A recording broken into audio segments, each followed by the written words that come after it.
Hi, good afternoon. How's everybody doing? Just introduce we got one of our committee members are going to be introducing our final speaker for the day there too. But I'd like to introduce Verna Buffalo is the Dakota language coordinator at the Whitecap here and works as an educator for the Charles Red Hawk Elementary School here Wapahaskat. But just with that, we'll get started. And don't forget to send your questions in or comments on for our next guest there too. And with that, we'll have Verna Buffalo.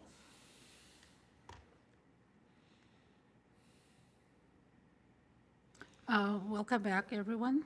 I trust you had a time to enjoy some lunch.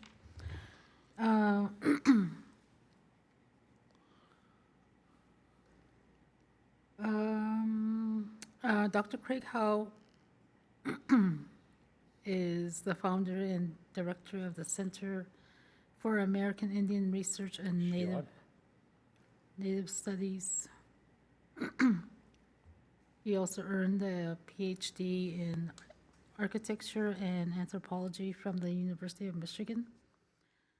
He served as a deputy assistant director for cultural resources at the National Museum of the American Indian, Smithsonian Institution in Washington, D.C., and was also a director of the Darcy McNichol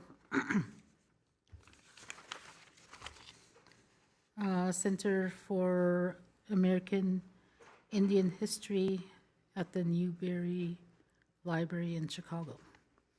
He is an enrolled citizen of the Oglala Sioux tribe, using a research approach that is built on the 4 R's of research: rigor, reliability, respect, and relevance. Dr. Howe will offer a fast-paced, image-based presentation that explores the myriad ways traditional Occhitishakomi thoughts and philosophies are embodied in the narratives, star knowledge, architecture, and educational resources. Please welcome Dr. Howe. Thank you very much for introducing me, Mrs. Buffalo. I appreciate that. And welcome y'all to this presentation this afternoon. It's a pleasure to share this with you all. I would have a presentation here. I'd like to, okay, here we go. Cool. And I'm just going to share this the presentation with you here.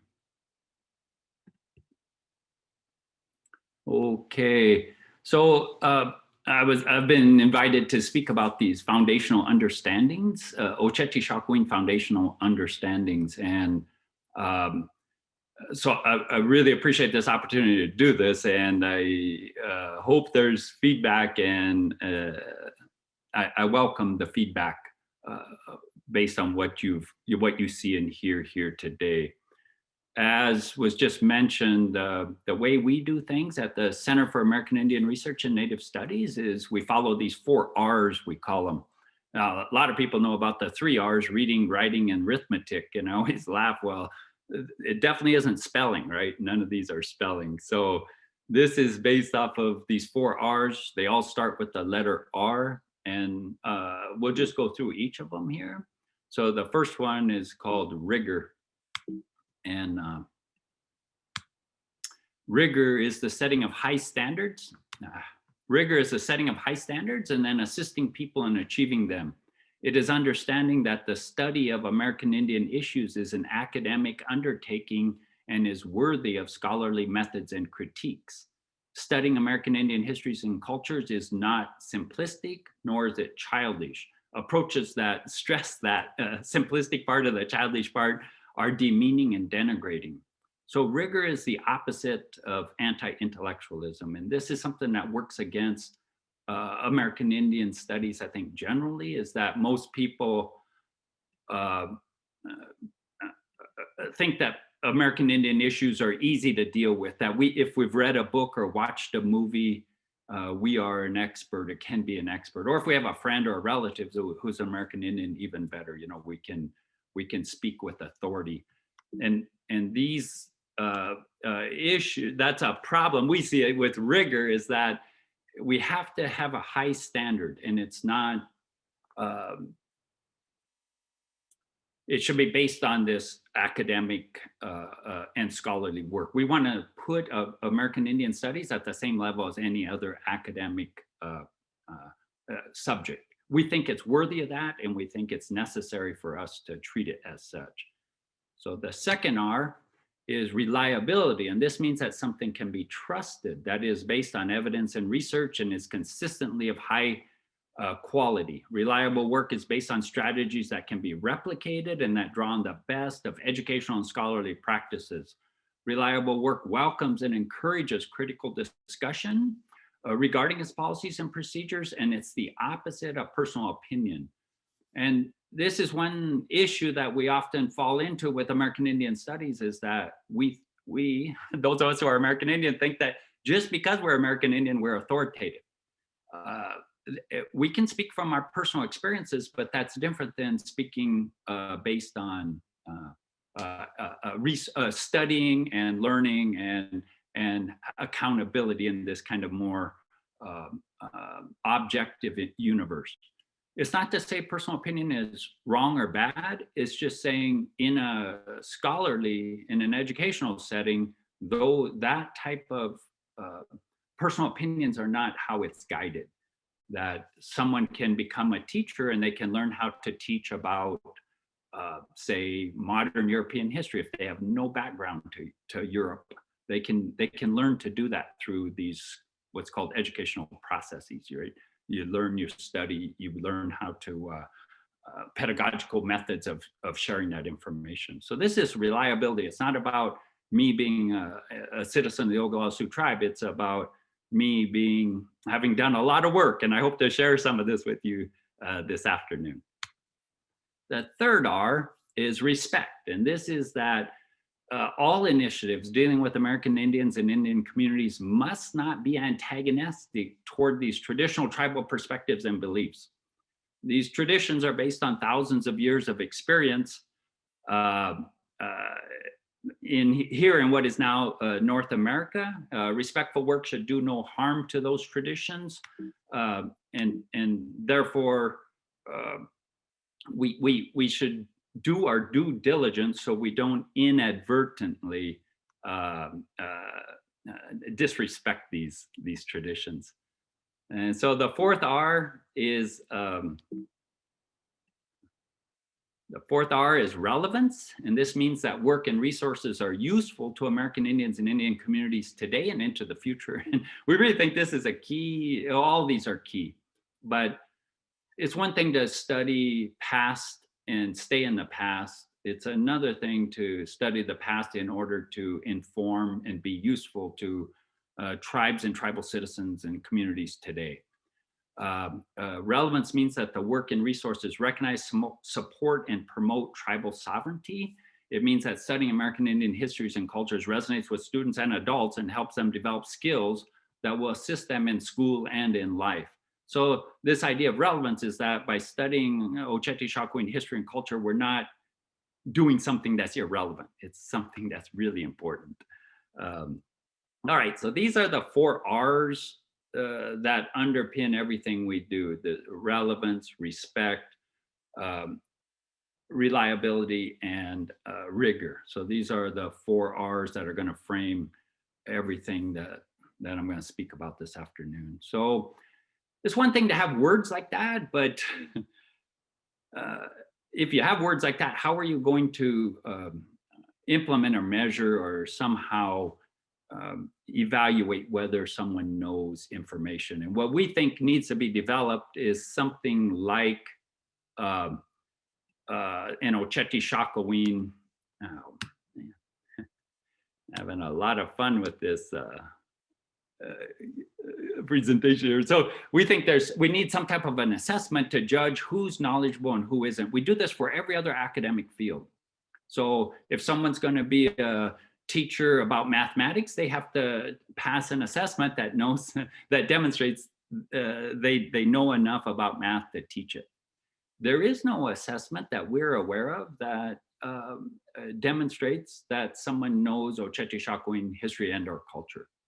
And so we developed an Oceti-Sakowin assessment, and we've given this over 5,000 times now to everyone you can imagine here in the States, right? So we've given it to middle school kids and high school kids and college kids, and we've given it to adults and elders, reservation and non-reservation based, American Indians, non-Indians, across the board. And everyone, the average score on this is a 17%.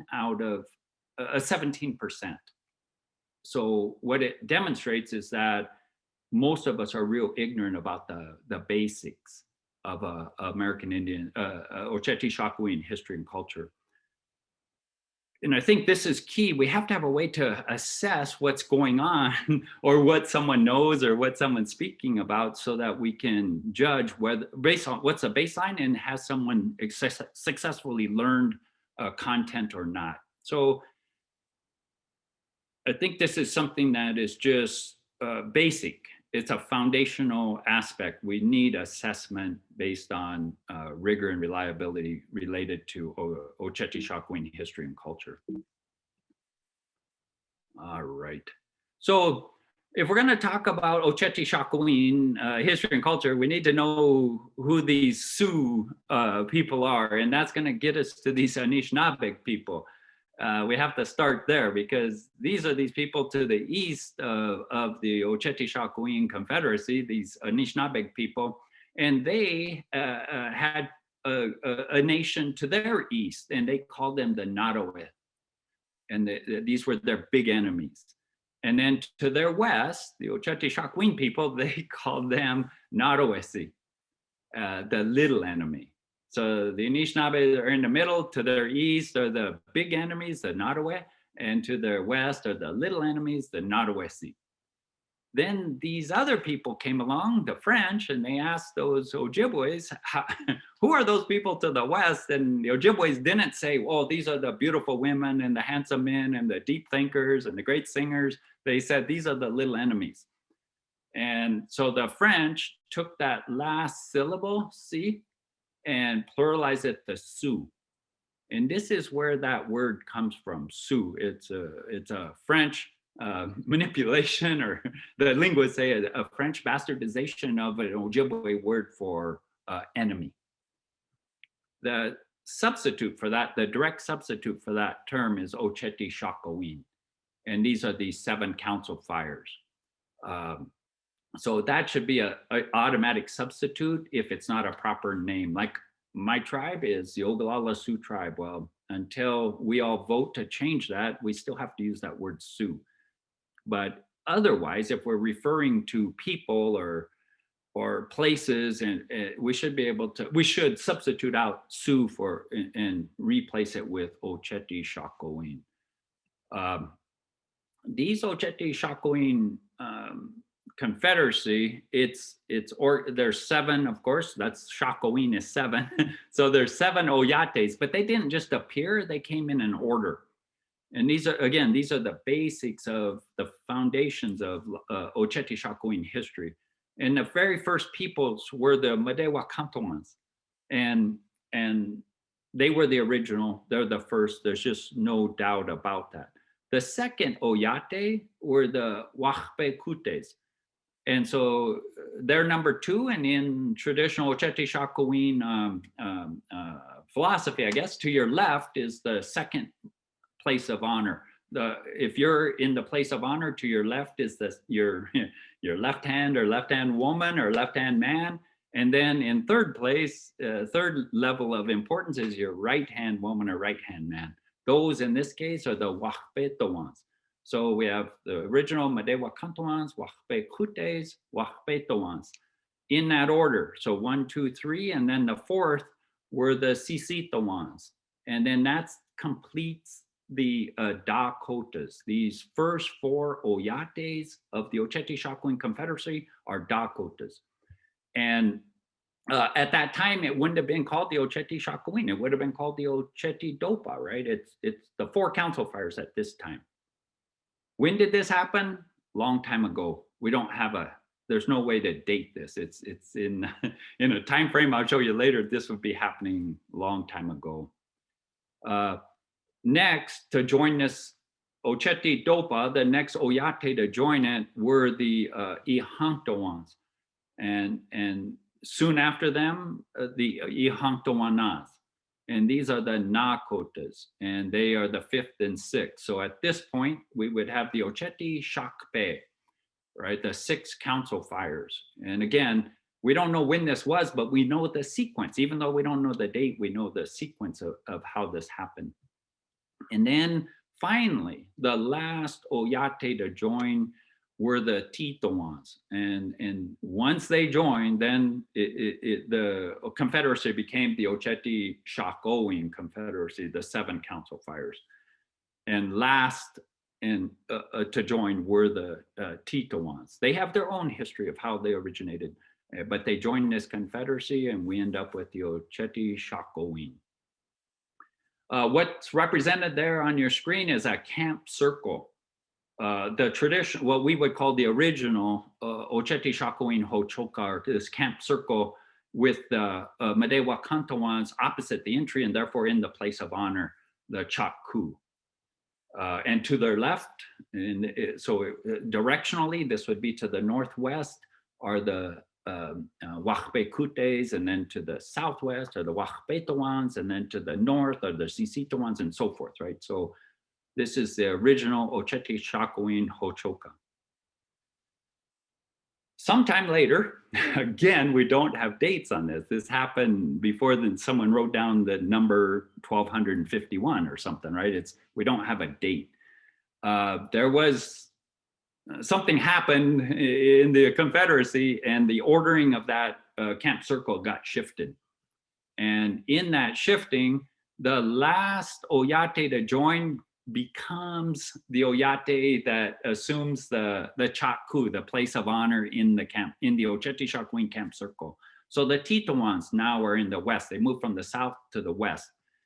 And then the Madewa Kantawans, who were in the west, moved to that second spot. So they moved to the directionally the northwest, and but they're to the left then of the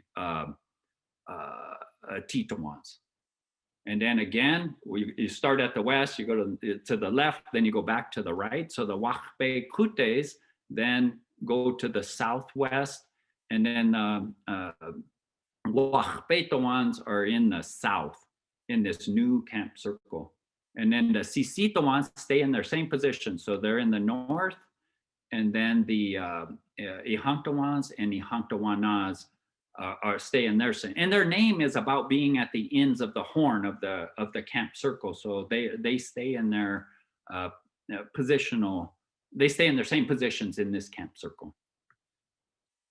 I really like this because what it shows is there isn't one thing and it's permanent. We can see that there's change. And Oceti-Sakowin history has change in it. Something didn't happen and it's been the same and always will be the same. What we can see is something happened and it changed because of the behavior. And there's 2 narratives, of course. You know, the Titoans have their narrative of why they ended up in the place of honor, and the Madewa Kantawans have their narrative of why the Titoans ended up in the place of honor. And those are opposing narratives. We don't know which is true, or if either are true, but those are 2 narratives that are in the literature that talk about what happened here. So we have these 2 camp circles, and the original Hochoka on the right, and the what we would call the current camp circle on the left. This is a part of a poster that we've developed to show those 2 camp circles and show how you can take this type of information and bring it forward. on your left, you can see a camp circle with dots in it for each of those 7 oyates. Each dot represents 1,000 citizens of that oyate in 1880. That's as far back as we can go in time and have some legitimate data. And this is one of the shortcomings of doing Oceti Sakowin history, is that we just can't go way back with those type of records that Western Europeans have to base on. So we can go back to 1880 where we have census data, and you can see the Tetouans they had the most of any of these other, basically they had as many, their population was as large as all the other Oyates combined. That was in 1880. And then 130 years later, on your left, you can see the Tetouans are still way overrepresented proportionally than the other Oyates, the other 6 Oyates of this Oceti Sakowin Confederacy.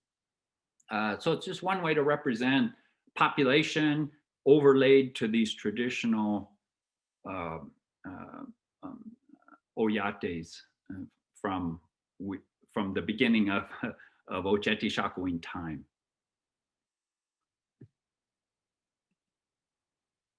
All right, and then this shows today.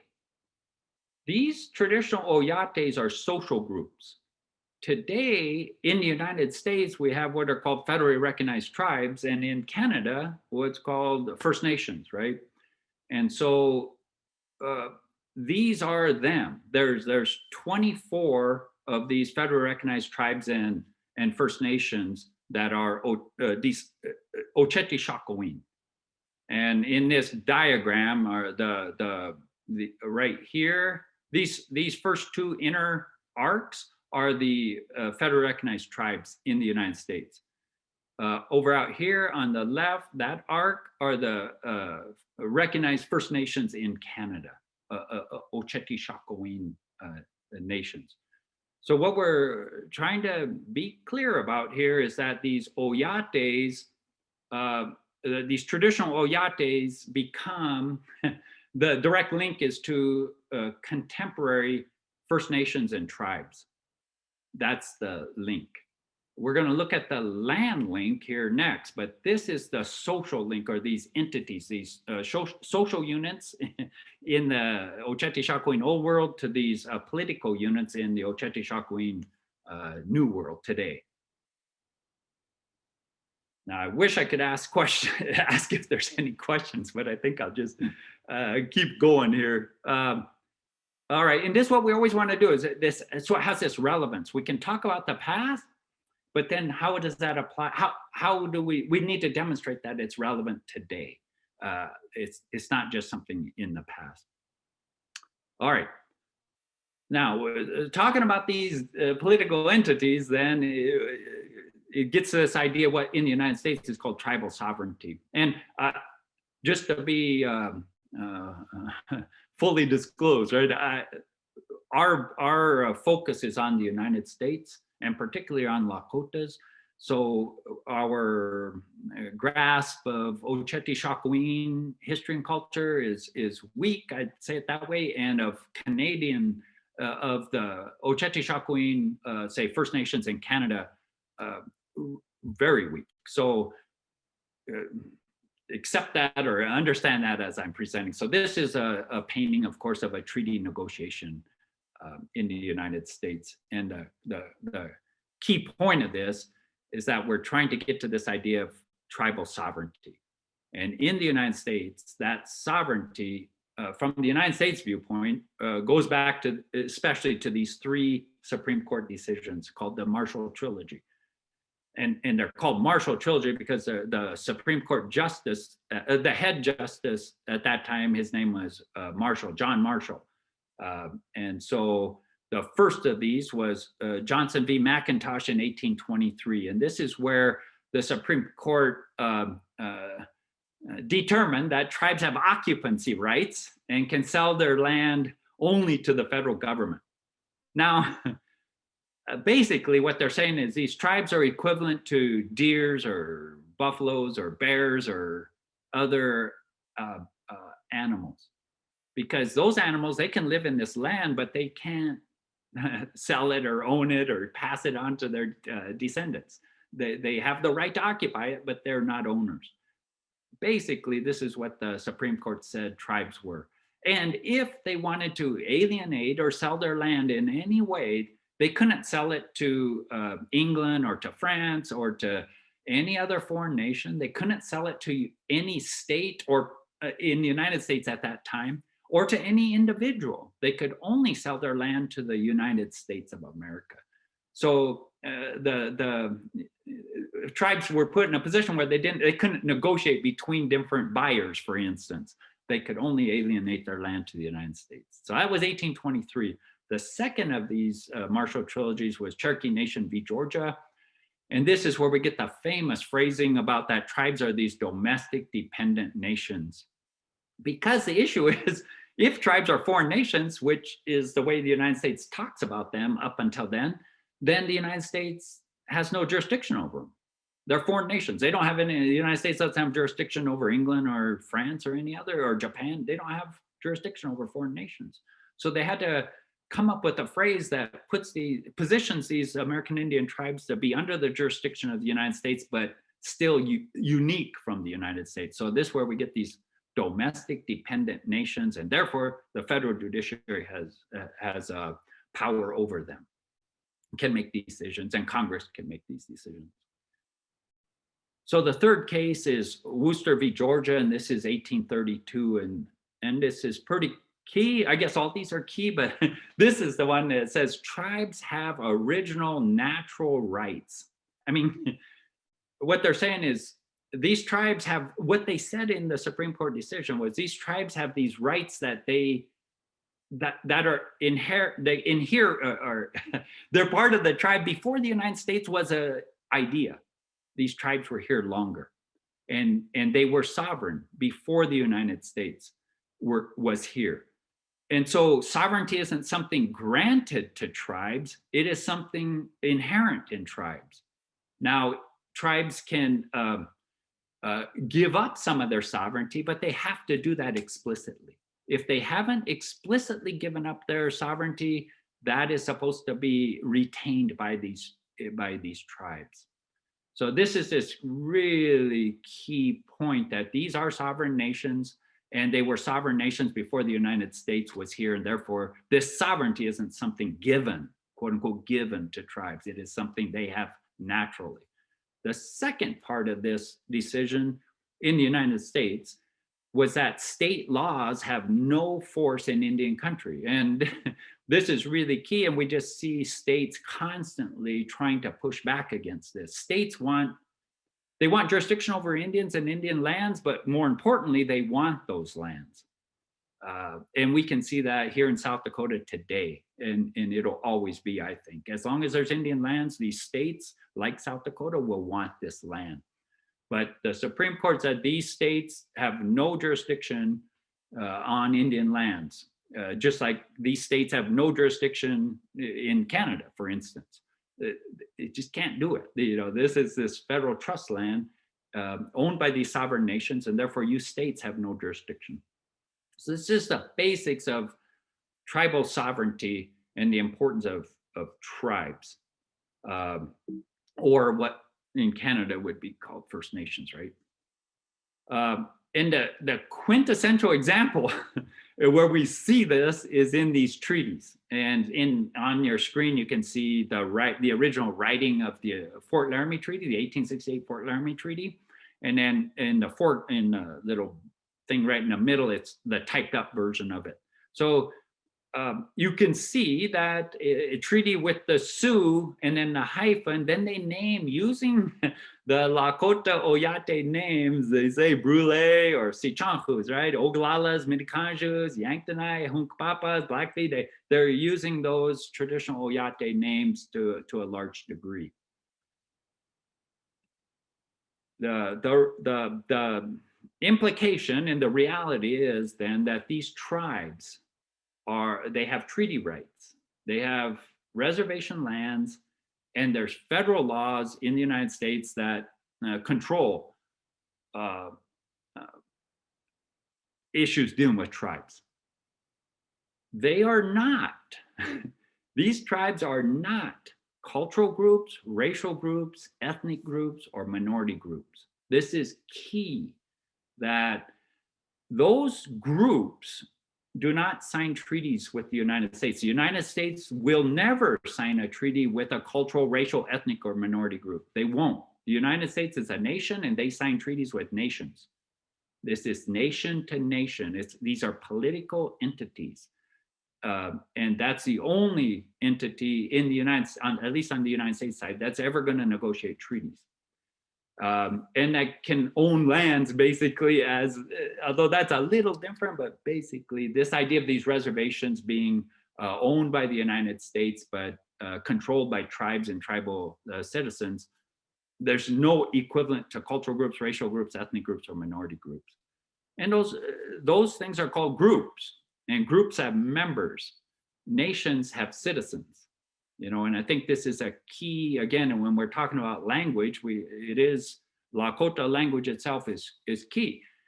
In English, there's a whole bunch we all can learn so that we speak real accurately using English, which is the commonest language among all of us. American Indians, and I think within Oceti Sakowin, English is our dominant language statistically. So, tribes are political entities. They're not racial, cultural, ethnic, or minority groups. If we can get our head wrapped around that, we're going to be able to go a long way towards thinking about these tribes in the past and in the future. And again, what we're talking about now are these federally recognized entities, not those Oyates, not those Oceti Sakowin Oyates.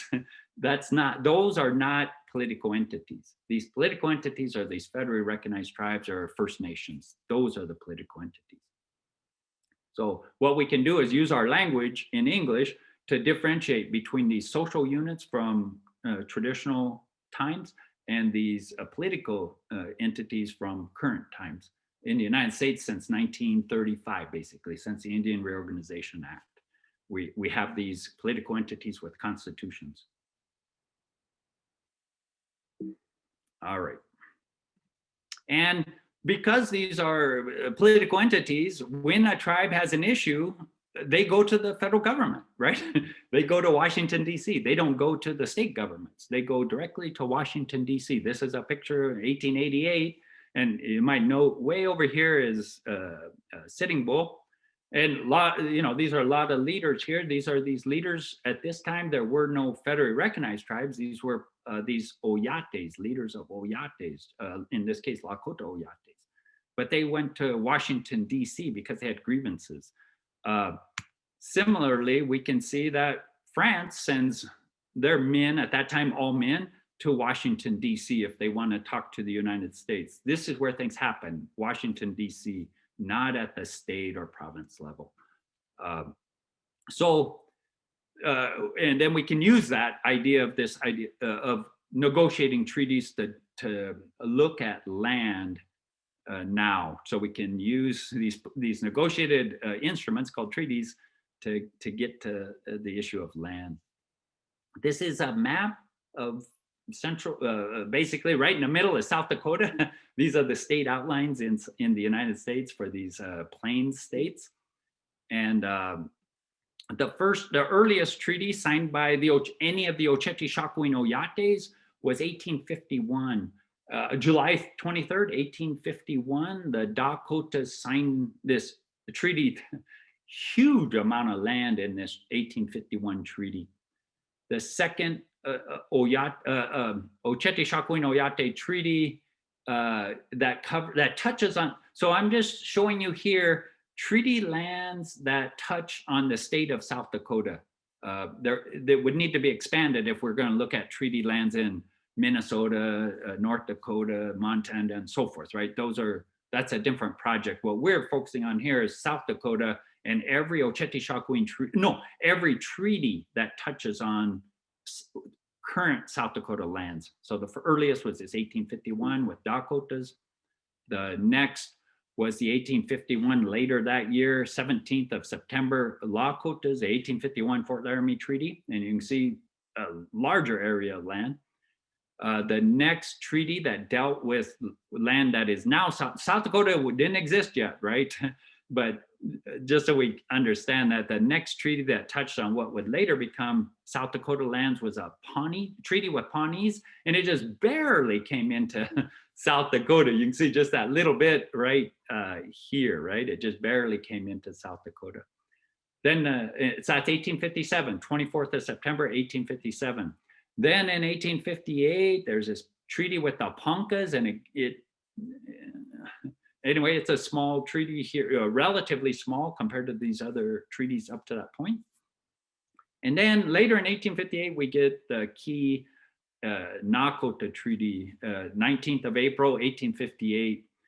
And even here, we see this distribution of Dakotas in the east, Nakotas in the center, Lakotas in the west, right? So we can start to see a spatial organization that mirrors the temporal organization. The Oyates were first 4 were Dakotas, the next 2 Nakotas, and then the last one, Lakota. So 4, 2, 1, going basically east to west.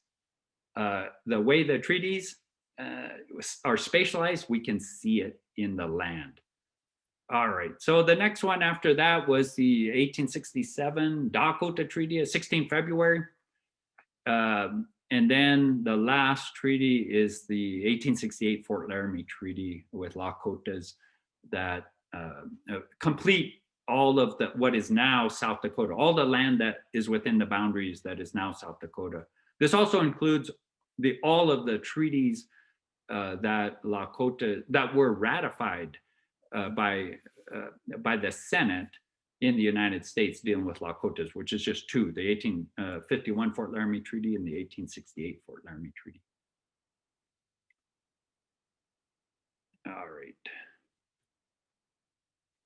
So here we see that land base, and it'd just be interesting. This would be kind of like the Oceti-Sakowin land base with other treaties that would have to be added.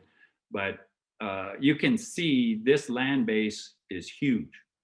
It's a large land base that I don't think history or historians talk about this as a unified land base, but it mirrors a lot of.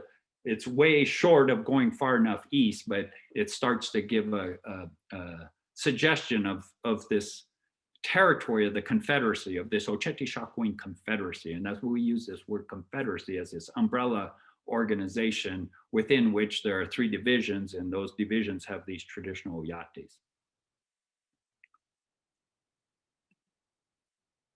So these are just those treaties, each individually in a line.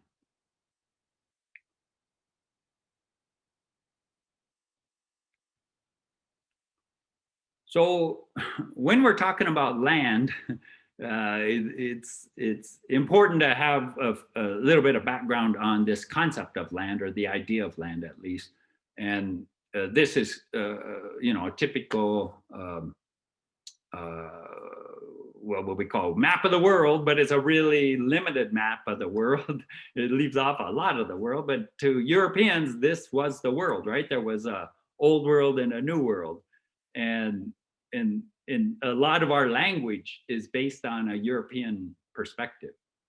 So again, we have to keep that in mind, but we think this is the European, this is the new world, but it's not the new world, it's the European new world.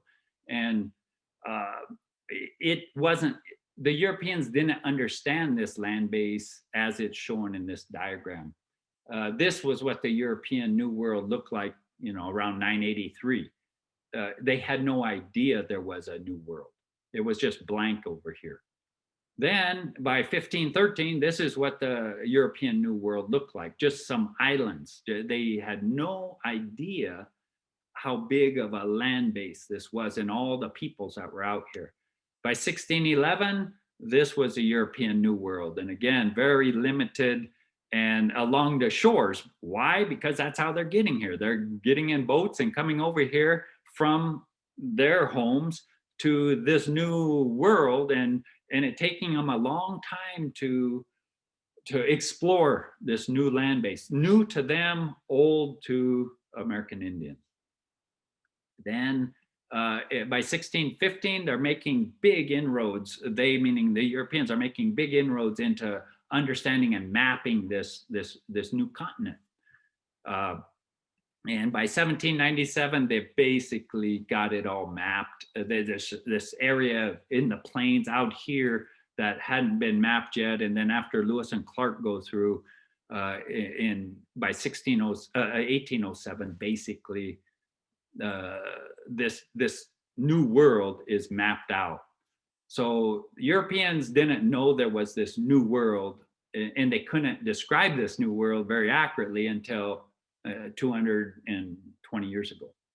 So we just have to keep that clear, that this idea of the new world isn't a fixed thing either. It's something that took a long time for those peoples to become aware of.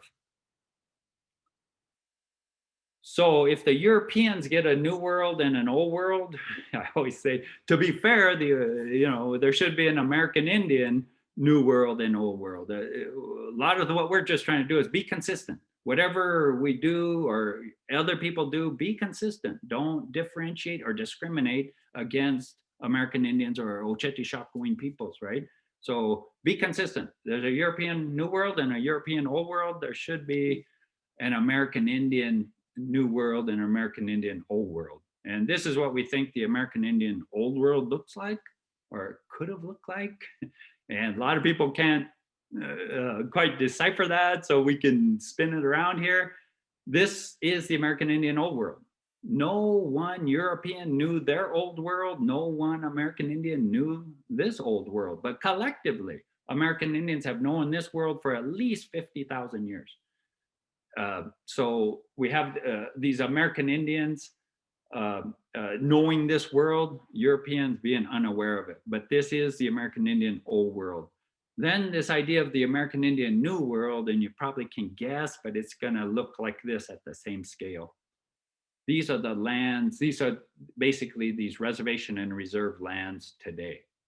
And it's a fraction of the lands that American Indians controlled and were stewards over for thousands of years.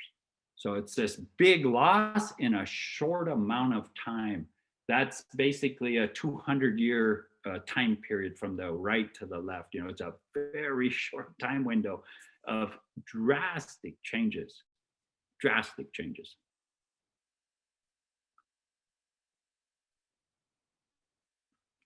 American Indian Old World and American Indian New World. And that's how the phrasing we use then, that we talk about the Oceti-Sakowin New World versus that Oceti-Sakowin Old World. Now, I haven't really shown you maps of that, although kind of those treaty lands might be the idea of that Oceti-Sakowin Old World. These are these lands that were never, there's no drawing of them. We need to create that. Those of us today, we need to create these maps showing what those traditional lands were. What lands did the Oceti-Sakowin peoples know? And which lands did the Dakotas know, and the Lakotas and Nakotas, right? So this is work that needs to be done. It hasn't been done. People need to do this. And it's going to be just like all these other lands. It's going to have a base, and it's going to maybe expand, and then it'll contract in traditional time. Then, boy, it's going to really contract in current time.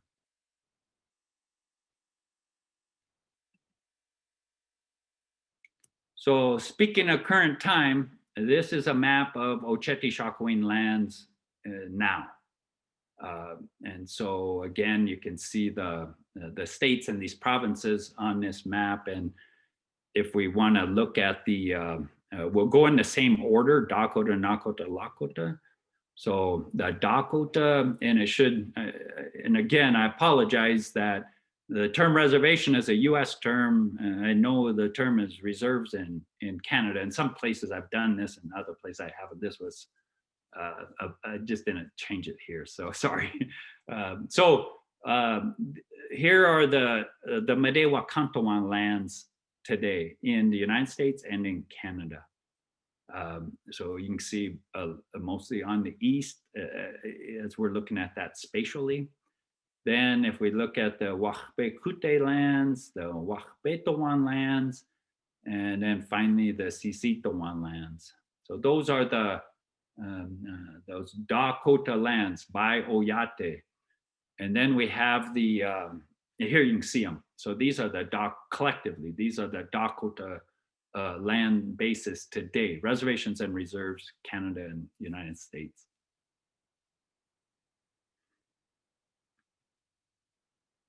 On the Nakota side then, the Ihankawans have one land base, and that's here in South Dakota, the Yankton Sioux Indian Reservation. And then the Ihankawanas in 3 states in the United States, again, South Dakota, North Dakota, and Montana. So these then are the Nakota lands. And you can see there to the west of that diagonal that goes through of the Dakota lands, then we have the Nakota lands, smaller and in west of those Dakotas. And then finally on the far west, we have the Lakota lands. And those lands, Titawan lands, there's a Oyate term, Ochetishakowin Oyate name, but then, and they're divided or organized into 7 Oyates as well. And almost all of these lands are in South Dakota. There are, as we'll see here, that's not all of them are. So here's the Lakota lands. Again, mostly South Dakota, Montana, and then Saskatchewan, a wood mountain up there, right? So here, when we're teaching this, we can take these Oyates then, again, we're talking about these traditional Lakota Oyates, not federally recognized tribes, Oyates. And this is where it's important to know, have a terminology that we don't get confused or conflating things. So we can then look at each of these Oyates and see where their descendants, what reservations and reserves their descendants govern today. So starting at top, working down, Sichanhus actually have 2 reservations here in South Dakota, Lower Brule Reservation and Rosebud Reservation. So the Sichanhus. Now, the Ohenumpas, Minikanjus, Itazipchos, and Sihasapas, all 4 of those have 1 reservation, you know, so they all go to the Cheyenne River Reservation. So Sichanhus get 2 reservations, 4 other Oyates get 1 reservation. And this is the way it is. And this is the complexity of these histories. And then the Oglalas, I like to joke, of course, since I'm a citizen of the Oglala Sioux tribe, that, you know, we're the center of the universe, I guess. But anyway, the Oglalas have a reservation called Pine Ridge Reservation, right, number 3. And then finally on this, the Hunkpapas, their main reservation is on this map, number 5, which is called Standing Rock Reservation. So here's where we can start to link these traditional Oyates from long ago to today, to these land bases today, where these Oyates, their descendants are governing these land bases today, making this link between the old world, the Ochetishakowin old world, with the Ochetishakowin new world of today.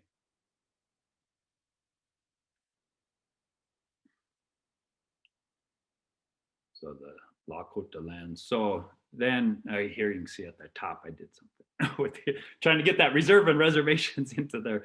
So just to kind of recapitulate what we just went through. So we can see these are the Dakota reserves and reservations. These are the Nakota reservations. There are no, from our research, there are no Nakota reserves. And then the Lakota reservations and reserves, singular. There's only Wood Mountain Reserve in Canada. And we can see that again, that east to west spatial distribution, Dakota, Nakota, Lakota, spatially as well as temporally.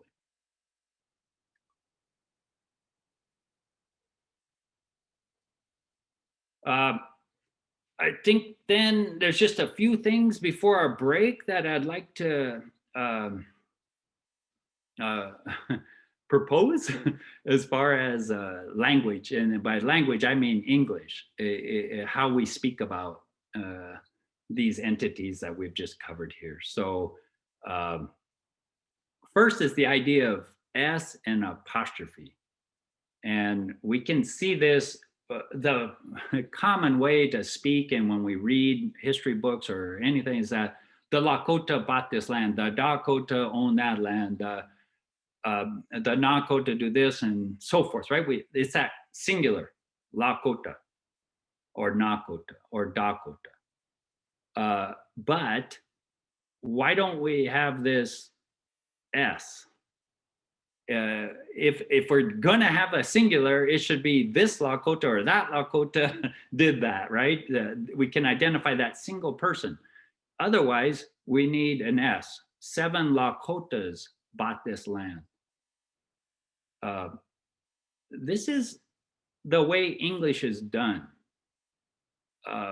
In Lakota, of course, the plural is Lakotapi, right? But in English, S's are used.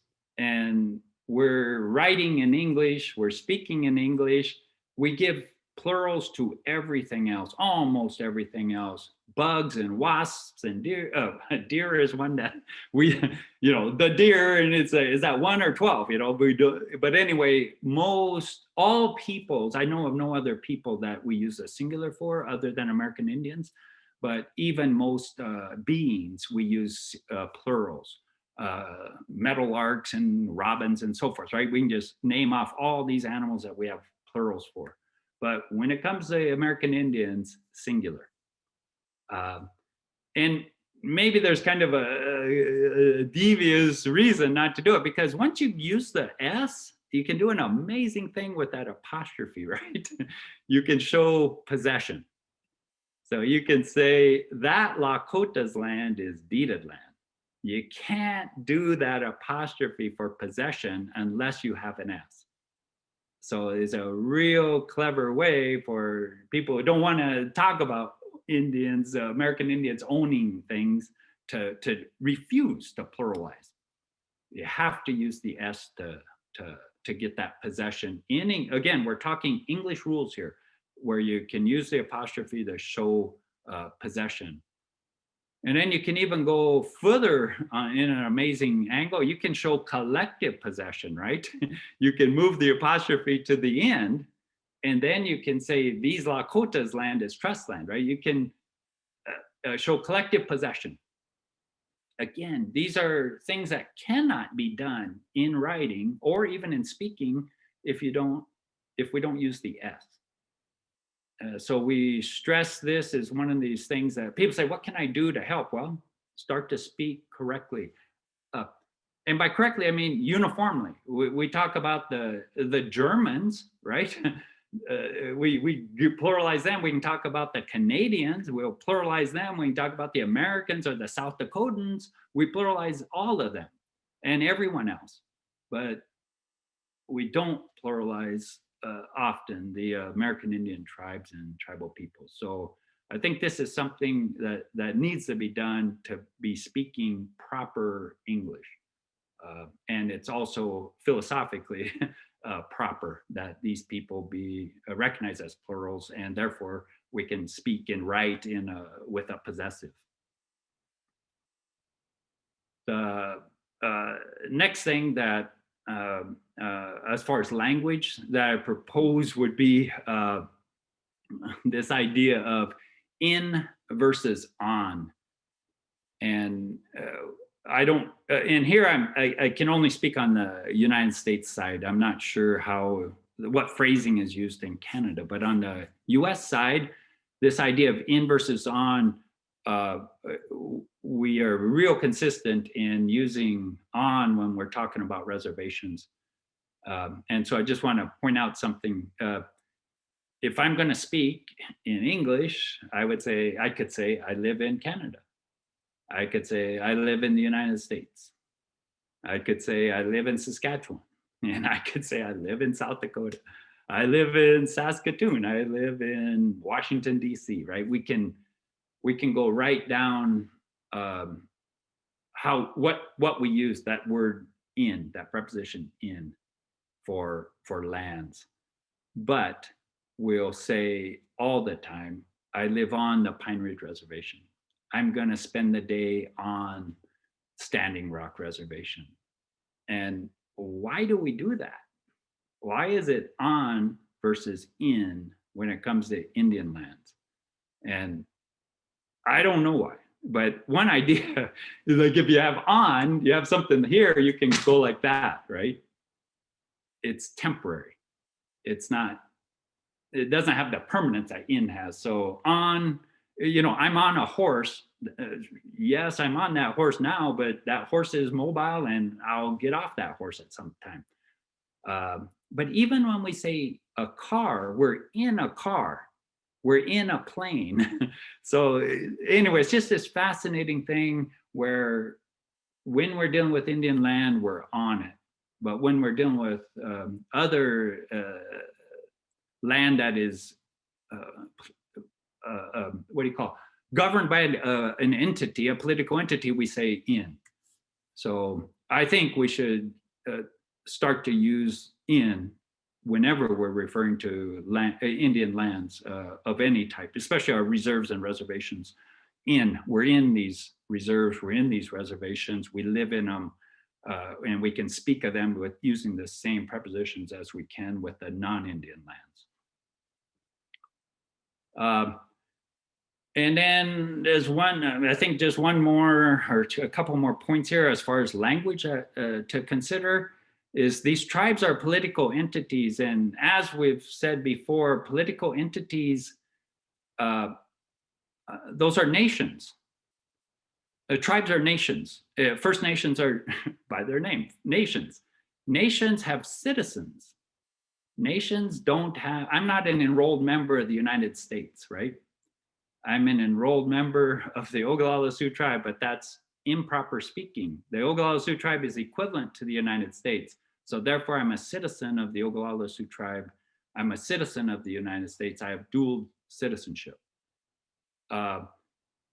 Tribes have this unique positioning. Our tribes are nations. And if you look at this chart on your screen, for instance, that fourth column over here called citizens, if you look down, and this is again biased towards the tribes in South Dakota. So these are the tribes with lands in South Dakota, and you can see that we can count the citizens of these tribes. And here South Dakota has no citizens. There are no citizens of South Dakota because South Dakota isn't a nation. South Dakota is a state. So South Dakota has residents. These tribes also have residents of their reservations, but they have citizens of their tribe. And this is, again, key, just the way we speak and the way we think as a citizen. And it gets away from blood quantum and those type of issues because that's different. I mean, I have Irish ancestry, but I can't vote in Ireland. I can't travel on an Irish passport. But I can vote in the United States and I can vote in the Oglala Sioux tribe, right? These are the realities. So if someone is stressing they have some type of native identity, well, we should be able to differentiate. Is it ethnic or something about blood or ancestry, or is it something about citizenship, where you're a citizen of a tribe? It's the citizens and those political entities that have relations with the federal government, not ethnic.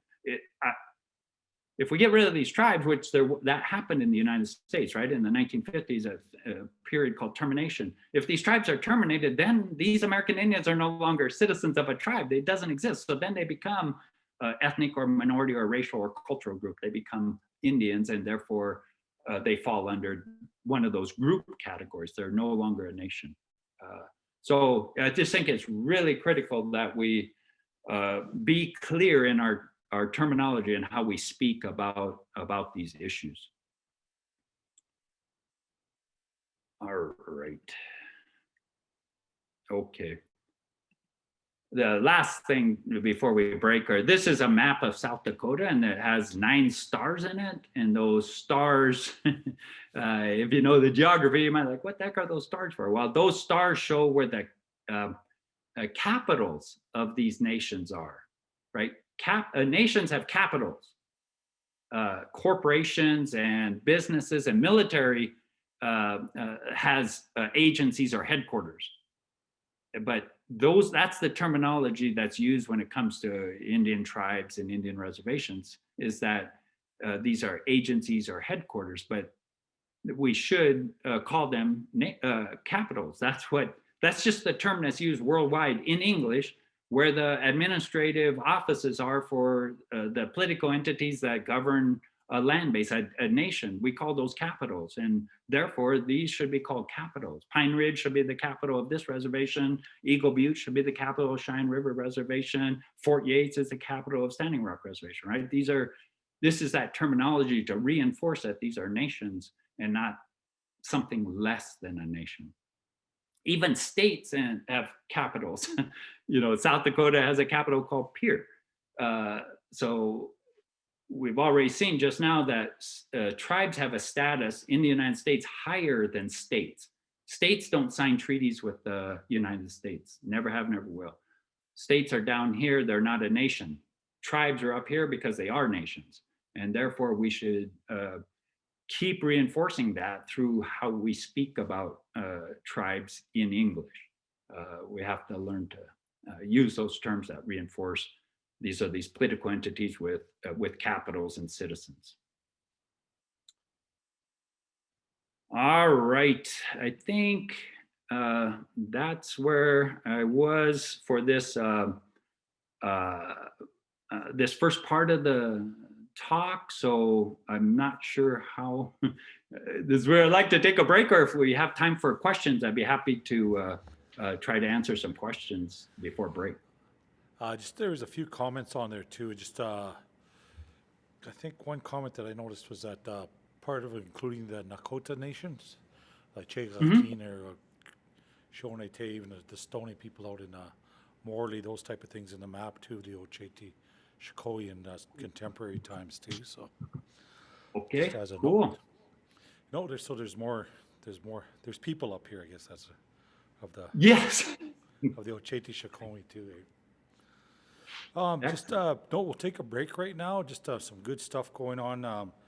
But we'll see everybody. I got my time as I'll talk to Crystal. I believe we're leaving, taking a virtual break. We'll be back at 1:45 to hear Dr. Howe. Some really good information, thought-provoking, and some good stuff happening there too.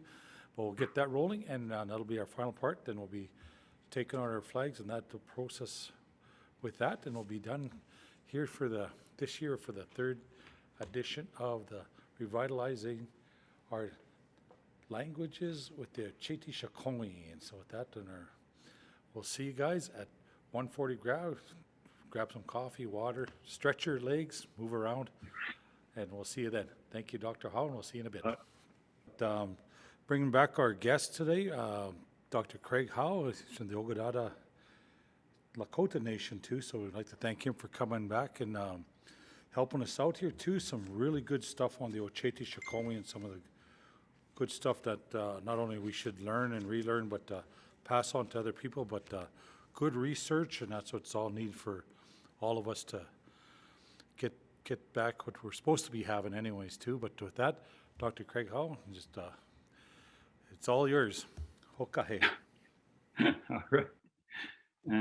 Thank you very much. Welcome back. I'll try to get this wrapped up here in like 45 minutes or less, and leave some time, hopefully, for some questions. So what I'd like to focus on here is this idea of history, and that we have this long time frame. I mentioned this previously. Long time ago is where a lot of things that we've been talking about happened long time ago. And then at some point, and that's 12,700 BP before the present, there's incontrovertible evidence that American Indians occupied all of North America. So 12,700 BP before present basically means there's no one can argue that American Indians didn't occupy all of North America. And then that's in relation from 12,700 BP to 2021 today, then that's where 1492 is. That's how close we're talking about. Just this, it's less, about a half of an inch of time, basically, out of all the history, minimum history that Oceti-Sakowin peoples have been here in North America. This idea of time is so important, and to try to get American Indians into time is hard, and we can see that from here. This is Science News from 2010, so it's 21 years ago. So it's a little, 11 years ago, so it's a little dated, but they're talking about ancient DNA, and they're talking about someone from 4,000 years ago and from pre-Columbian times, which would mean at least before 1492, before Columbus, and then the end of the last ice age, which would be about 12,000 years ago. So in that framework of long time ago, they also mention Sitting Bull. And they say that his DNA would be the first ancient non-frozen Native American genome sequence. So here's a man who was born in 1831, was assassinated in 1890, and he is considered ancient. This is one of the fundamental problems with when talking about or researching American Indians, is putting American Indians into time. And this kind of that relevance part of those 4 R's, right? Rigor, reliability, respect, and relevance. We have to get things up to now. And one other example of this is a little older. This is from Pennsylvania, Lock Haven, Pennsylvania in 2008. So what's that, 13 years ago?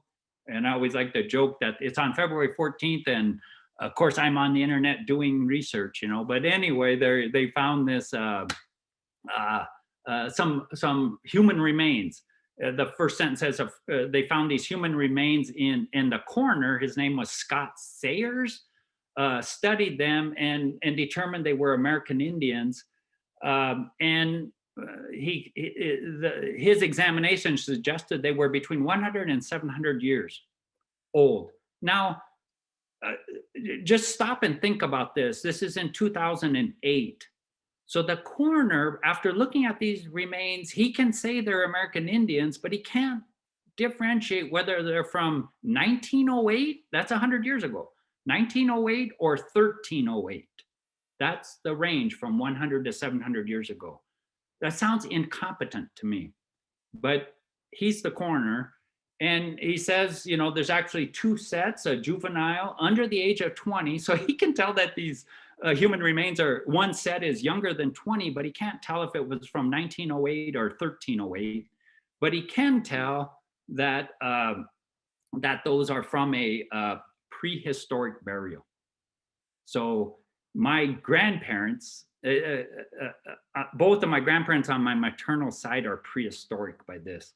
Grandpa was born in 1898 and grandma in 1906, and she just missed history by 2 years, you know? So this is a ludicrous, this idea is that people can't get American Indians into time. And we have to work on that all the time, is try to think about how can we position what we're doing and how we're speaking so that American Indians are in time all the way from now to long ago. So one way we can think about history then, are the typical way that non-Indians do it, and this is Indian history, where they're just talking about Indians, and usually the Indians are in history whenever non-Indians encounter them. So it's just a progression through time of different encounters between non-Indians and Indians. That's what we would call Indian history. Then we have these tribal histories, and again, the importance of plural. Each tribe has its own history. And so therefore there are histories, not a tribal history, unless we're speaking from within one tribe. But anyway, tribal histories, plural. And there's 2 ways to do these tribal histories. One we would call the conventional academic perspective, and the other is a traditional tribal perspective. So we've got away from Indian history. Now we're at tribal histories, and we have these two types, a conventional academic one or a traditional tribal one. They look like this. Typically, this would be a history of my tribe, the Oglala people, 1841 to 1879, a political history by Catherine Price. So this is a typical type of conventional academic history. It's written by outsiders. It has a very tight time frame, in this case, 1891 to 1879. And that expert is a non-Oglala person. And they are the ones that have a thesis that they want to promote. In her case, it's called a political history. So therefore, she's this gatekeeper. She does amazing research, right? And not just, I'm saying her, but all the people who write these conventional academic perspectives are these gatekeepers, where they do all this research and then they pick and choose what to select and put into their book. And then they write that book. So it has what we call a beginning top left, an ending bottom right narrative. That you start here and you read it in a fixed way. And at the end, there's a period, and that's the end of the book. That's the end of the history. That's the conventional academic history. The traditional tribal perspective on tribal history is a lot different. It looks like this. And this is a winter count. There are no dates on it. There's no words on it. And if you don't know how to read a winter count, you don't know where the beginning is or where the end of this is. And it's not seen as having a beginning or an end. It's seen as this ongoing history. So let's look at these tribal history, the traditional tribal perspective on tribal history rather than these academic ones, conventional academic ones. So this idea of basing a history off of drawings or images is not new. It's not unique to American Indians. All humans have done this. All humans. That's almost the definition of human, is to draw. Before there's writing, there's drawing. And across the world, that's the sequence: drawing, then writing. And this is a fanciful drawing here of a man doing a rock art and supposedly educating these two youngsters. Maybe they're his kids, maybe they're someone else's, right? But what we see here is education. And I want to differentiate education from schooling, because I think in the traditional Oceti Sakowin world, people were highly educated. They weren't schooled at all. They were highly educated. Now, in the new world, we have lots of schools and people can be highly schooled. And I'm one of those, right? I have the PhD, right? And my grandpa always said it's just piled high and deeper. But anyway, it's this idea that we have a lot of schooling. I know people who are highly schooled and poorly educated. And I know people who are highly educated and poorly schooled. So I want to keep these separate, that what we call education today really is schooling, because I'd like to use education for these, excuse me, these community-based ways of educating the people. All right. So a winter count, the main attributes of a winter count are Lakota winter count. Now, not all the Oceti Sakowin Oyates created winter counts to develop this process of recording history, but all the Lakota Oyates did, and some of the Nakota Oyates, and I believe maybe some of the Dakota, but not all the Dakota. So these are these Teoshpae specific histories. So it's not even a tribal history. These are histories of a Teoshpae, and they're kept by that Teoshpae. An individual an individual of that Teoshpae, he's the winter count keeper, and it was always he until the earliest one that was a non-male that I'm aware of was when drawing a blank, Angelique Fire Thunder and Lydia Bluebird. They were sisters, and they took over their father's winter count after he died. And that would be like in the 1940s. Is when that happened. So I think that's the earliest winter count I'm aware of right off the top of my head, that women were the winter count keepers. But anyway, These men then are charged with keeping the winter count. And winter count is based on events. It's not based on a narrative like a political history, right? These are event-centered histories. And each year, the big bellies, and it used to be the men, right, sitting around the winter camp, they would select one event from the last year to represent that year. So the year was represented by a event, and they would select this. And we have I'm unaware of. We cannot find an account of that process of when these men sat around for months, maybe in wintertime, and determined what event of everything that's happened to our Teoshpai this past year, which one are we going to use and agree on. They never said, well, these are two real good options. Let's pick one. They always said one. And they did this, and they charged that winter count keeper with making a glyph, a little drawing of it, and then remembering the name of the year and the account of the event.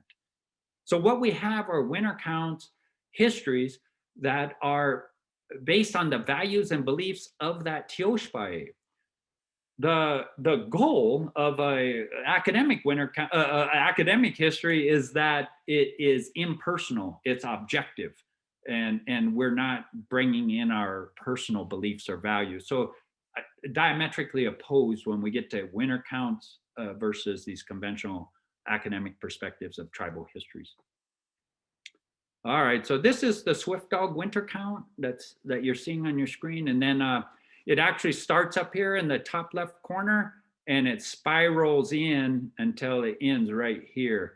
So it's a inward spiral, left to right, and winter counts can have any type of sequence. They can spiral in, they can spiral out, they can be zigzag going down like in a book, left to right, top to bottom. They can be, there's no fixed way to do a winter count, to organize the glyphs.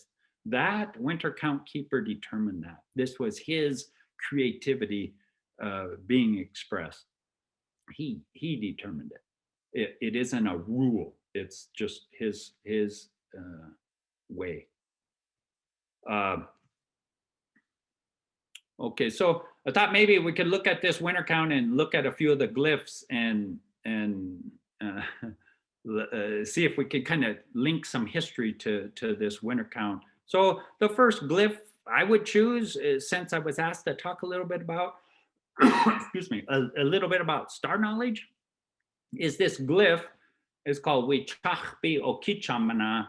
The stars blew all around, and this is for that year 1834 to 1835. This is one way you can date all winter counts.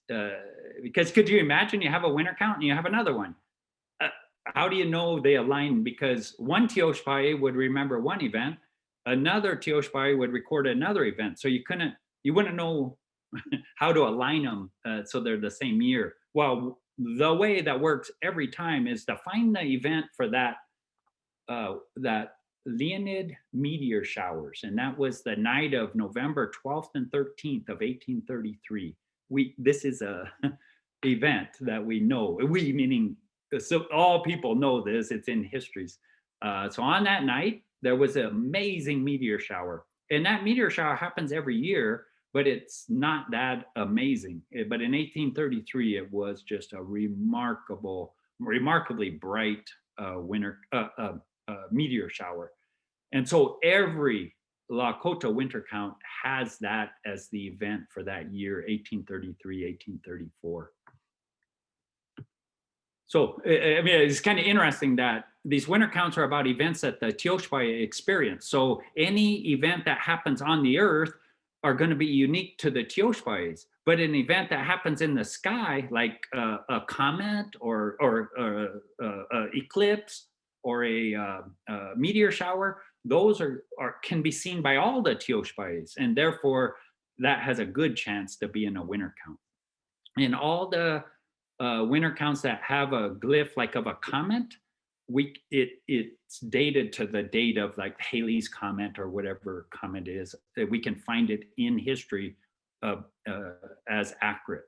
the point is these winter counts are accurate. We cannot find uh, events that didn't happen, like imaginary events. We can't find that in a winter count. All of these events that are recorded on winter counts were experienced by the people at that time. Now, sometimes there's an error in the copying of a winter count out of time, so just be a sequence might be mixed up, but as far as the events themselves, no imaginary events.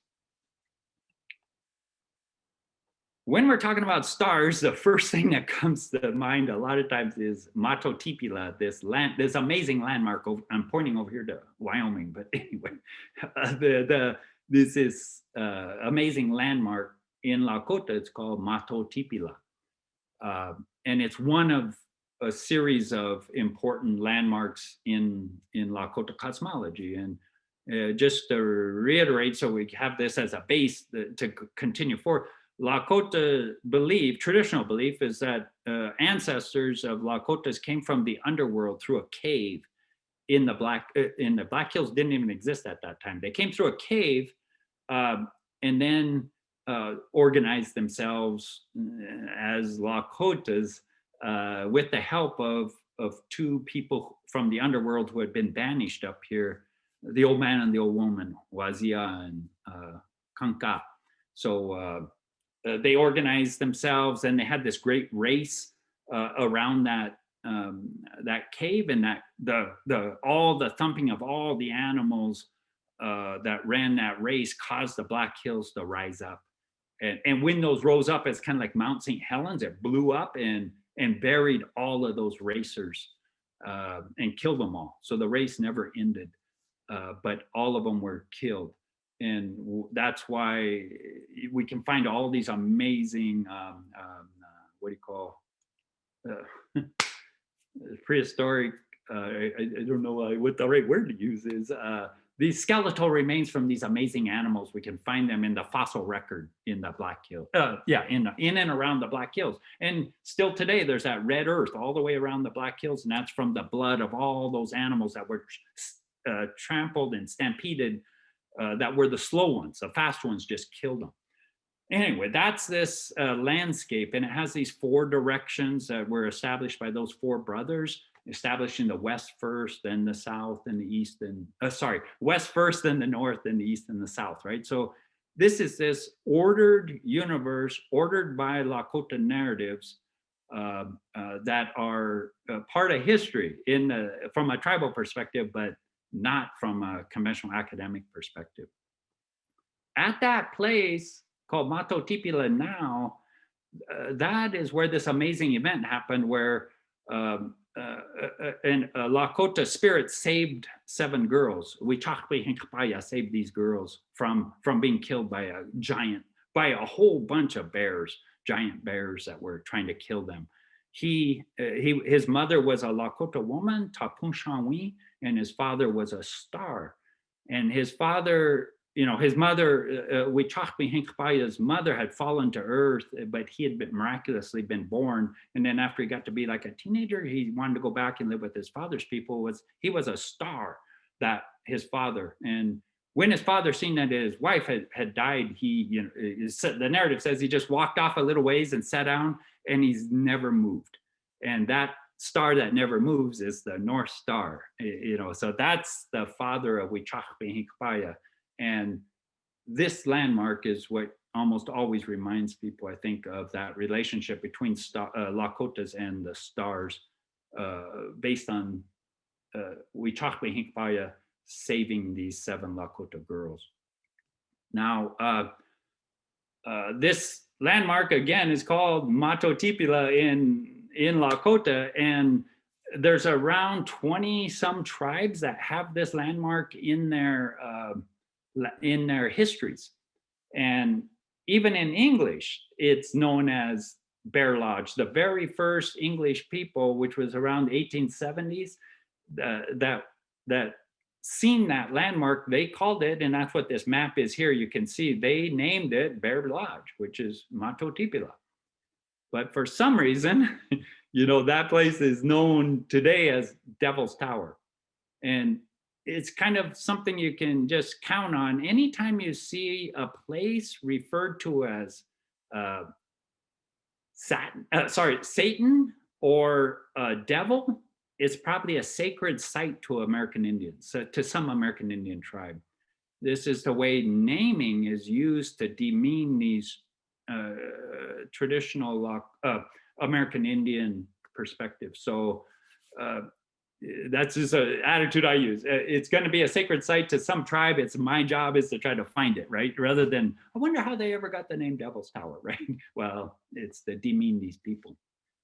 So we can start to make a link as we go around this winter count. We started with this, the year the stars fell, and we can link back to this narrative of saving these 7 girls. Of course, he had been this the son of a Lakota woman and a star man. And next glyph we can use is something that some of the narratives say. So this is the glyph is he danced in accord with his vision of the sun. And this is for that year, 1820, 1821. And this is the count of the first sun. This is the first Sundance that is mentioned on this winter count. And this is important to realize. This doesn't mean this is the year the winter count started. This just means this is the first winter count that is on this, the first mention of a Sundance on this winter count. It doesn't say this is when the winter count started.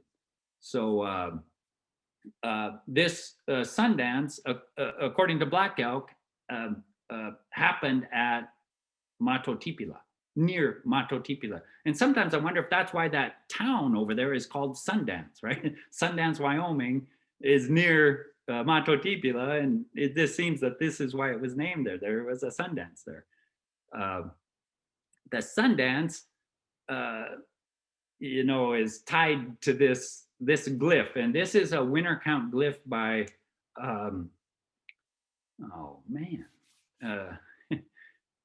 Brown Hat is the English translation of his Lakota name.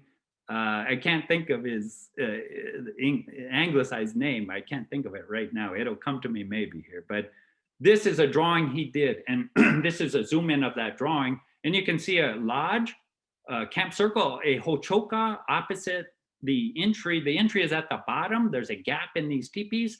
Opposite them is this one purple or blue. So we can see, even in this diagram, there's the chalk coup is called out. And you can also see the direction of the smoke flaps. From that blue teepee, those to the left point to the left, those on the right point to the right. So in a very simple drawing, we can see this structure of the chalk coup opposite the entry, and recognizing that there's a difference what side of that chalk coup you are. And right in the middle, the main thing I want to show here is this is a white buffalo, right? And here is a pipe, a chanupa, above it with a red bowl and a black stem. So this is the glyph that represents the gift of the sacred pipe to the Lakota people. And so this is in a winter count drawing by Baptiste Good. That's his name in English, Baptiste Good. When the white buffalo woman brought this pipe, so this is the ancestors of Lakotas, the buffalo people, so the Pate Oyate in the underworld, they sent this pipe up to the Lakota people. And it was this gift of this pipe from the Buffalo Nation to the Lakota Nation. And the emissary, the person carrying it, was white buffalo woman. That happened by some narratives that happened at a place near called Thunder Butte today. And and the nation that she gave the pipe to was the Itazipcho Nation. And a descendant of that nation, of course, spoke at the conference, Arvo Looking Horse, and he lives, this is where that chanupa still is near Greengrass, near Thunder Butte there. So we see this continuity through time. that when this happened, whenever that was, he's the 19th generation keeper. So you can do your own math. How many years do you think a generation might be? And just multiply that times 19, and that'd give you a good idea, maybe of when this could have happened. Not when it did, but when it might have. Also, she foretold that there would be 7 ceremonies that would be associated with that pipe. And these are those 7 ceremonies. And anytime we talk about Lakota ceremony, it's always this idea that they were outlawed. In the land of religious freedom, the United States, American Indians were prohibited from practicing their religions. And this is the document that did it. And you can see this is from, excuse me, 1883, March 30th, 1883. And this is, so it's called the Court of Indian Offenses. I wonder if I can back up one. Let me see. Yeah, the Court of Indian Offenses. And so the 4th offense, the Sundance, and so the Sundance is named in this document. The Sundance, the scalp dance, the war dance, and other so-called feasts, they're prohibited. And if anyone is caught participating in a Sundance, their rations are going to be withheld from them. Or their rations for a period not exceeding 10 days, and if found guilty of any subsequent offense, shall be punished by withholding his or their rations for a period not less than 15 days, nor more than 30, or by incarceration in an agency prison for a period not exceeding 30 days. So if you practice your religion and you're caught by the agents, then the agent has the right to basically starve you or put you in prison. These are the facts. This isn't hypothetical, right? Again, this is in the United States. And then the 6th offense, they don't just go after the practitioners, they go after the leaders, those spiritual leaders. In here, they call them, in quotes, they call them medicine men. But basically, at the end of this, you'll see if these medicine men are,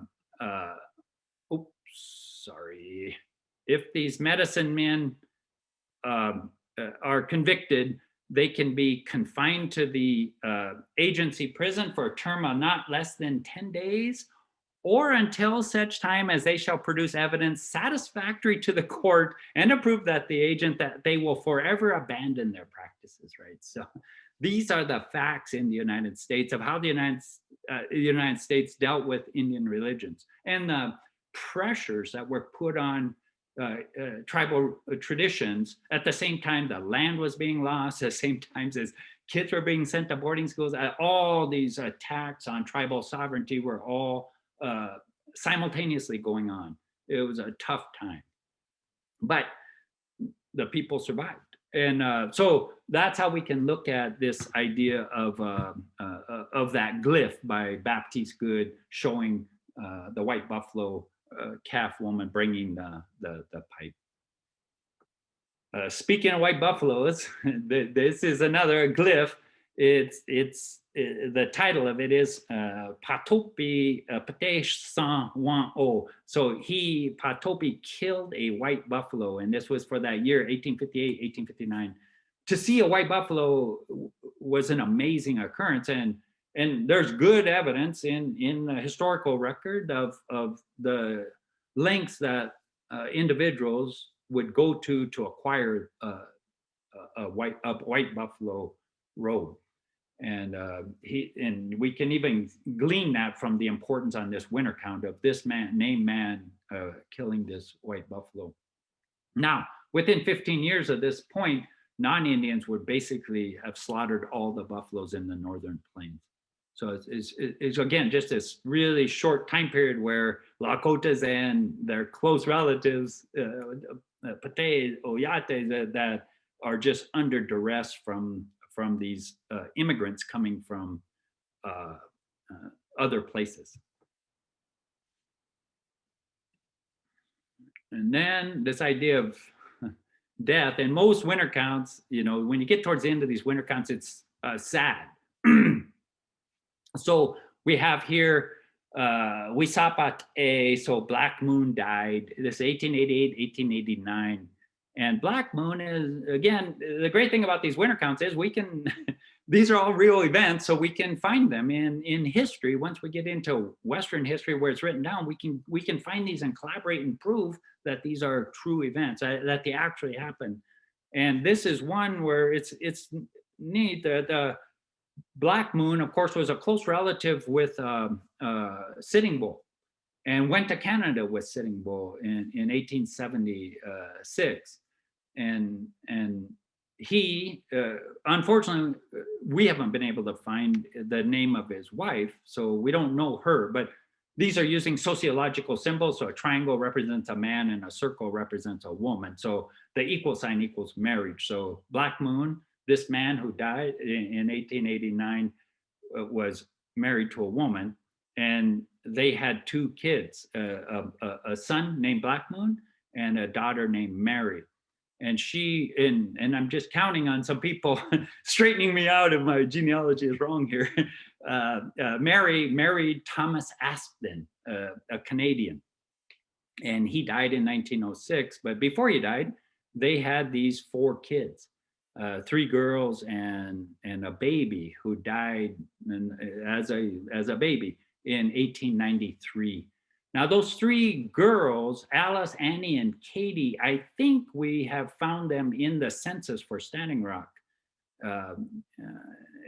So one of the points here is that these winter counts are really neat ways where we can study history and link to people today, right? Or descendants of those people today. And it makes history engaging. It's exciting. It ties to the place where we live and to the people who we're related to, So that's the power of these traditional tribal perspective on tribal histories. And then the next year, just to focus on deaths, which isn't a good thing to do, but Tatanka Iota Ketepi, they killed Sitting Bull. So 1890 was actually, that was December 15th, 1890, right? Is when Indian police killed Sitting Bull up along the Grand River. So Sitting Bull, of course, was that ancient American. Remember back when he was an ancient, he would be the first, his would be the first ancient genome sequenced. So here's this ancient man. And this is a drawing by that same guy who drew that glyph. So this is no, sorry, scratch what I just said. That glyph was drawn by Baptiste Good. This drawing is by Amos Badhart Bull. Oh man, I wanted to just back up here. That drawing over here is by Amos Badhart Bull, and it shows the Indian police holding Sitting Bull, and also one shooting his only son, Crowfoot, and in his cabin. Right here's the roof of the cabin and the log beams. This is Amos Badhart Bull's drawing of that event. We were looking for a picture of that cabin, and we found one, and it's amazing. This is the image we found of the cabin. And what's kind of makes it really amazing is it's not in North Dakota or South Dakota, it's actually in Illinois. This photo is from 1893, and it's at Chicago during the world's Columbian quincentenary, right? It's supposed to be the 400th anniversary of when Columbus came to the New World. And I think most of us learn, Columbus sailed the ocean blue in 1492. So 400 years should have been 1892. But that exposition didn't open until 1893. So whenever people talk about Indian time, I say, what about Chicago time? I mean, they were off by a year. So anyway, in 1893 was the World's Fair in Chicago. And this is a picture of South Dakota. So South Dakota is a brand new state. It's only 4 years old. In 1889, South Dakota was established. And so here's the South Dakota represented as a woman at the World's Fair. And in her hand, she's advertising free homes. And I thought it was rather ironic, shall we say, that she's advertising free homes, but it looks like someone stole Sitting Bull's cabin and took it to Illinois for the World's Fair. We cannot find where that cabin ended up. We think it ended up in New York, maybe, and then it was either destroyed or it's one way or another, it's wiped out. We can't find it after that. So the other thing we see is this idea that South Dakota is honest in its advertising. It's saying, come to South Dakota, we have free homes, government lands, and cheap deeded lands. And where are those cheap deeded lands coming from? The Sioux Reservation. This is again, these are the facts. And this is to demonstrate how that looks. So the 1868 Fort Laramie Treaty lands, we've seen that in those earlier slides. You know, it was this big area, right? In 1877, the United States took a bunch of land from Lakotas, and what we ended up with is this great Sioux Reservation up here. The Black Hills were taken in 1877. That's the 1980 Supreme Court decision deals with this taking, where the United States took the Black Hills in 1877. Then in 1889, and this is where it's critical to pay attention to time, right? March 2nd, 1889, that Great Sioux Reservation was divided into 5 reservations and land was taken. And we end up with this gap then between Standing Rock and Cheyenne River up north, Lower Brule in the middle, and then Rosebud and Pine Ridge in the south. And there's this gap in the middle where Interstate 90 goes through today. But also South Dakota then, later that year, from March to November, on November 2nd, 1889, South Dakota and North Dakota were established as states by the United States. And therefore, South Dakota has a passage from the east side to the west side. If this hadn't happened, there probably would have been a West South Dakota and East South Dakota, maybe, I don't know, but they'd taken this land in March, and therefore in November, South Dakota had this connection through. On that same day, this is kind of amazing, on November 2nd, so when the United States took all that land in 1889, on March 2nd, that becomes federal land. That gap in the middle and on the west side of Standing Rock and Cheyenne River, that becomes federal land. On November 2nd, 1889, all of that land was given to South Dakota. And so we see this transfer of land from Oceti Sakowin Lakotas to the federal government, and then within 6 months or whatever that is, given to South Dakota. And this is how land moves or is transferred factually in this country, and this country being the United States. So that's it. And then that's the land then that South Dakota is advertising here, right?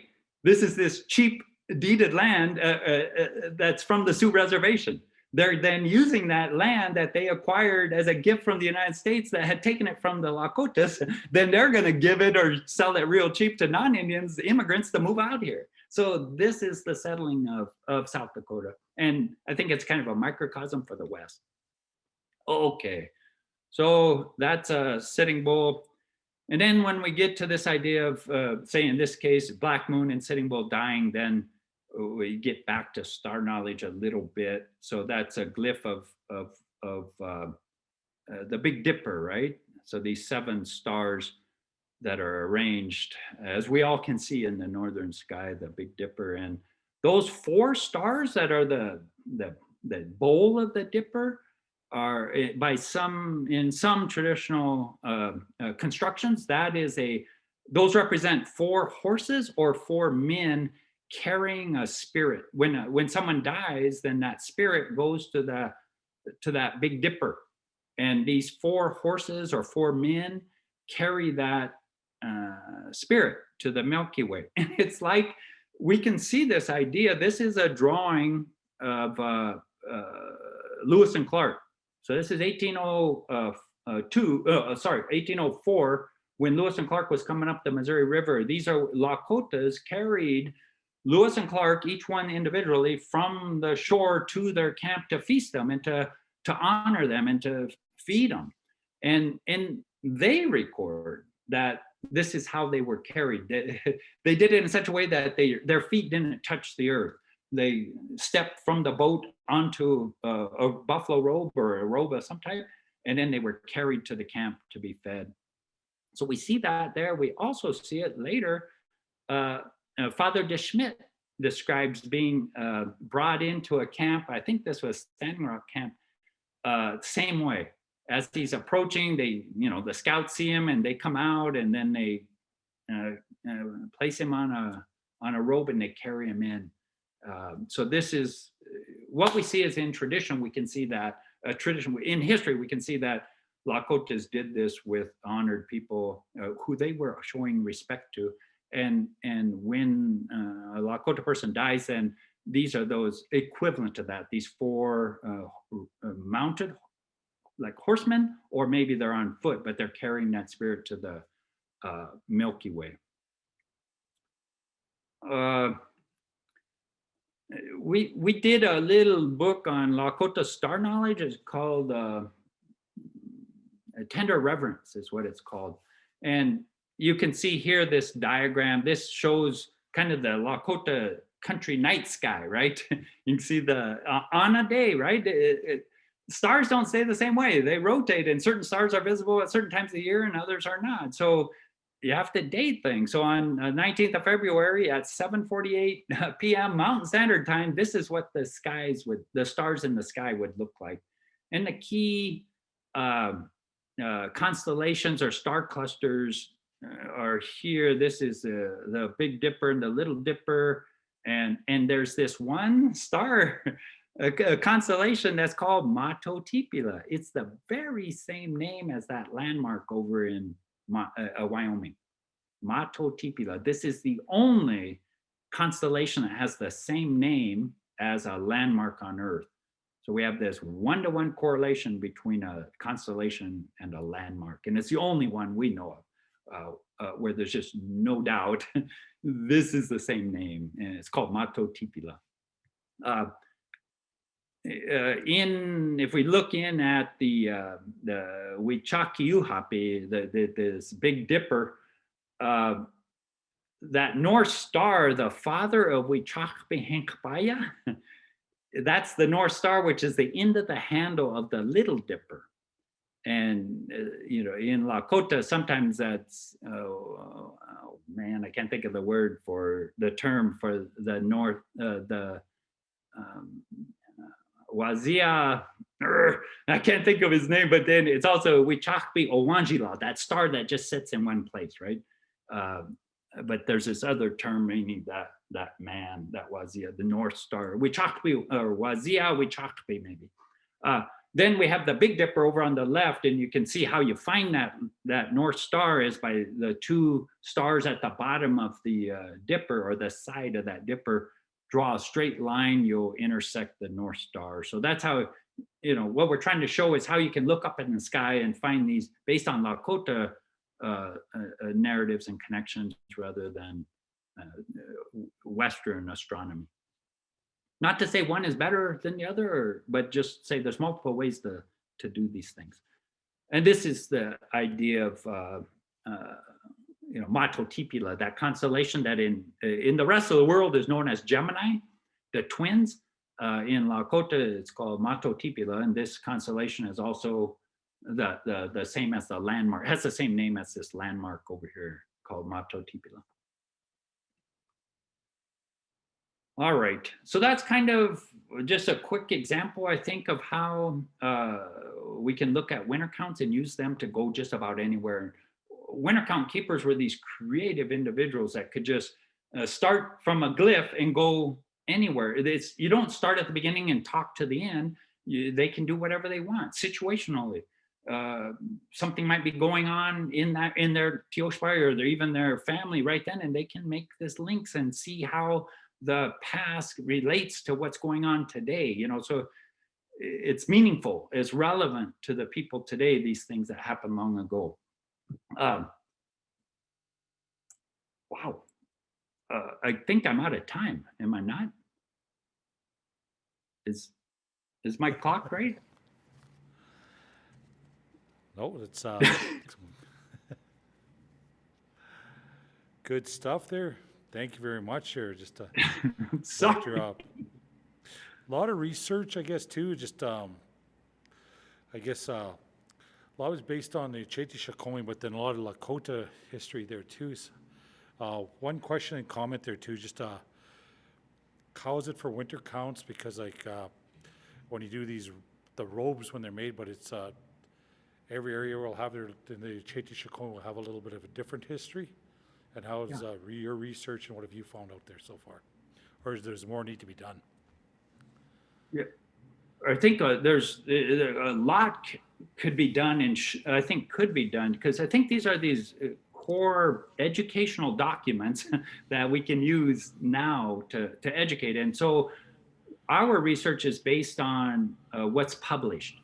And I really think there's a lot of community-based knowledge that hasn't been tapped, as far as if people want to share about these winter counts, that's important to be gathered in some way. We think from what researchers should do at the present time, those on the outside, and our philosophy is, let's use what's available now in the published form rather than bothering people in these communities about this information.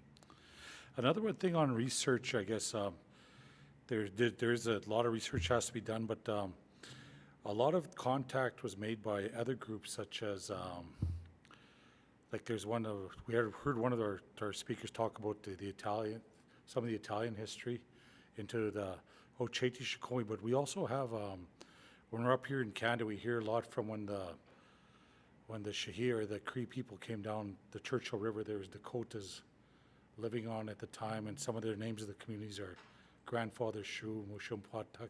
So it's built in their language of our people living up in those far northern areas too. So just and the other part of the research would be a lot of French explorers first came to these lands. Has any research been done over in Paris, or is there's still more stuff still a lot of work to do? Oh man, there's a ton of work. For example, we're working on an exhibit that we're just mounting yesterday and the day before, but this is an exhibit about the gift of the pipe, right? And found a robe that Bodmer painted. So Karl Bodmer, a German, came over here and painted this robe that a woman was wearing. Her name was Kanhi Oyatewin, so a Crow Nation woman. And he painted it and bought the robe from her. So we have her name from 1831. And again, there's a lot of material, as you mentioned, in Europe from these early Germans and French people. Okay, just I think we're coming to a conclusion here, but thank you for your tip of the research that needs to be out there too, and thank you, Doctor, for being part of the language gathering for the Chetishikomi revitalization of our language too. So there's a lot that has to be done and continue to keep on working from everybody. Yeah. But is there any last words or anything you want to say on your outro that you want to summarize everything up? We got a couple minutes here. Yeah. Oh, my clock went out, and so I didn't know what time it was. Oh, no problem. No problem. So I actually don't know what time it is even, but I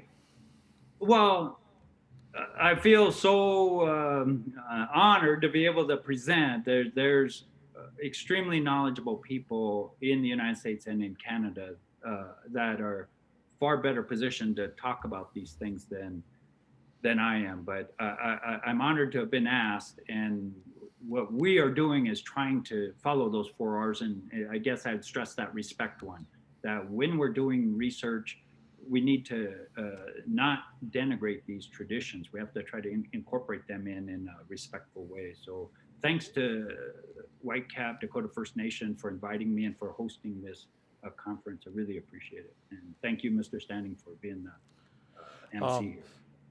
And the other part, Doctor, just one comment there too, is a lot of your research will be built into a lot of our conference participants. It's okay to quote some of the research and some of the work that you've done.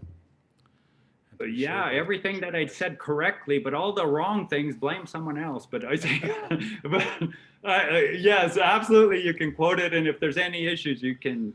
I'd be happy to try to answer.